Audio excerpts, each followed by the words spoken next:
In his reaction to the harshened hunger and the harshened bad governance protests, President Bola Tinubu ignored the demands of the protesters and the suffering of the people of Nigeria and merely repeated the talking points of his government in the last 14 months.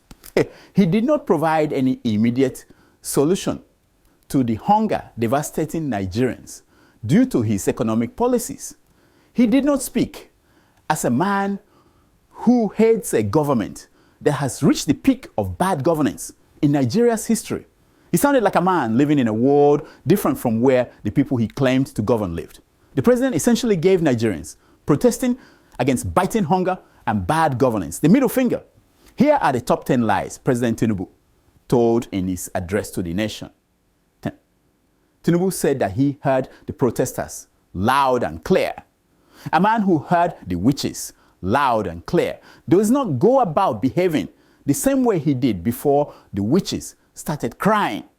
But Tinubu did. It is proof that he heard nothing and learned nothing. 9. Tinubu said he must protect lives and properties as president. Meanwhile, a large chunk of Nigeria has been under the control of bandits and different armed groups. But the president has not vowed to protect lives and properties in those areas with the vigor he used now that he felt his government is on the line. Instead, more IDP camps are springing up across the country, with farming communities wiped out, leading to more hunger and discontent. 8. Tinubu urged the protesters to suspend the protest and create room for dialogue.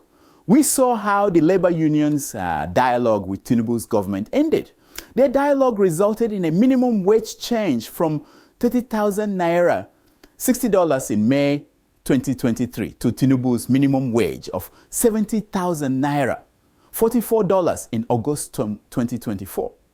With a 300% increase in food, medicine, transportation, and all goods and services costs, Tinubu's dialogue left Nigeria workers worse off.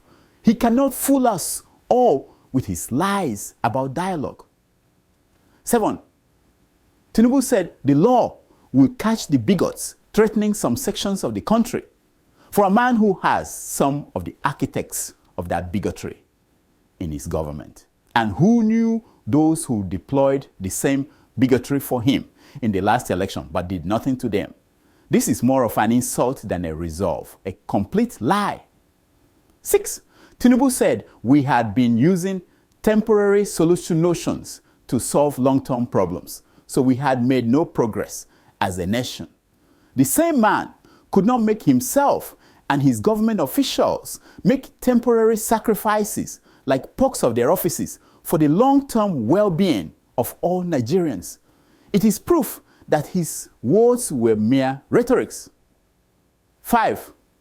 On subsidies, Tinubu repeated the same excuses we have heard for so long about blocking rent seekers and smugglers and subsidizing costs in neighboring countries.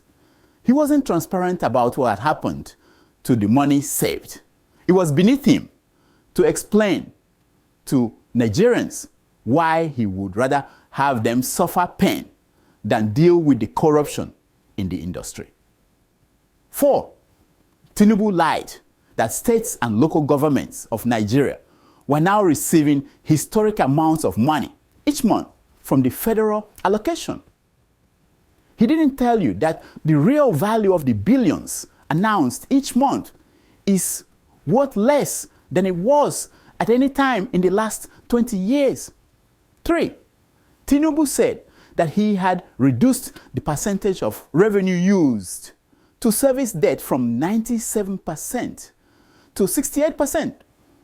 He did not say that the new loans he borrowed in 14 months, over 20 billion naira, meant we would use over 100% of our revenue to service our debt when the interest on the new loans was due.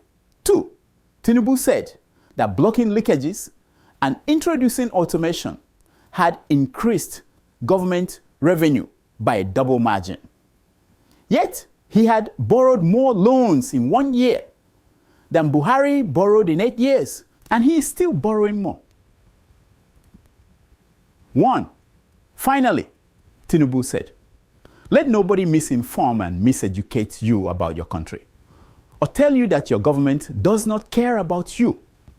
For Nigerians who followed the scandals of Betaidu, Olubunmi Tunjiyojo, Femi Gbajabiamila, Atiku Bagudu, Bello Matawalle, and others who work with Tinubu, they do not need anyone to misinform or miseducate them about their country.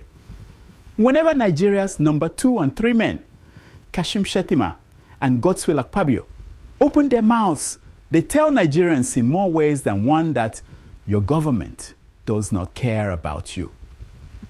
When Nigerians see just the convoys of Tinubu, Shettima, and Akpabio, they feel like joining those protesting on the streets of Nigeria. Imagine how Nigerians will feel when they see the houses where they live and the food served on their dining tables. Kafuna ifuna diotuwa, fune fune yogadiaga.